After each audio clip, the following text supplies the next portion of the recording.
السلام علیکم، سیکھو سب کچھ میں خوش آمدید دوستو۔ آج ہم سیکھیں گے کہ ہم کس طرح نیکسٹ شیٹ میں موو ہو سکتے ہیں یا پریویس شیٹ میں موو ہو سکتے ہیں مائکروسافٹ ایکسل میں شارٹ کٹ کی کے ذریعے۔ آئیے جانتے ہیں اس کو مائکروسافٹ ایکسل میں کس طرح یوز کیا جا سکتا ہے۔ کنٹرول پیج ڈاؤن اگر آپ کی پریس کریں گے تو نیکسٹ شیٹ پر چلا جائے گا، اور کنٹرول پیج اپ پریس کریں گے تو پریویس شیٹ پر آ جائے گا۔ اس وقت میرے پاس یہ ایک شیٹ ہے اور مجھے اگر اس شیٹ پر جانا ہے تو میں کیا کروں گا کہ کنٹرول پیج ڈاؤن پریس کروں گا۔ تو میں آپ کو پریس کر کے دکھاتا ہوں۔ جیسے ہی میں کنٹرول پریس کر پیج ڈاؤن کی پریس کروں گا تو وہ نیکسٹ شیٹ پر چلا گیا۔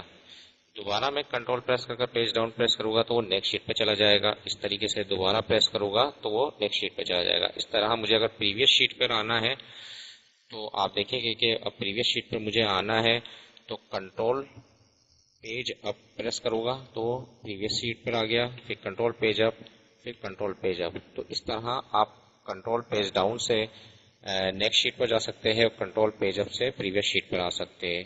تو دوستو امید ہے کہ ویڈیو آپ کو بہت پسند آئی ہوگی۔ لائک اور سبسکرائب کرنا مت بھولیے گا۔ دوستو آپ میرے چینل کو سبسکرائب ضرور کیجیے تاکہ کوئی بھی نئی ویڈیو آئے تو اس کا نوٹیفیکیشن آپ کو مل جائے۔ Thanks for watching. اللہ حافظ۔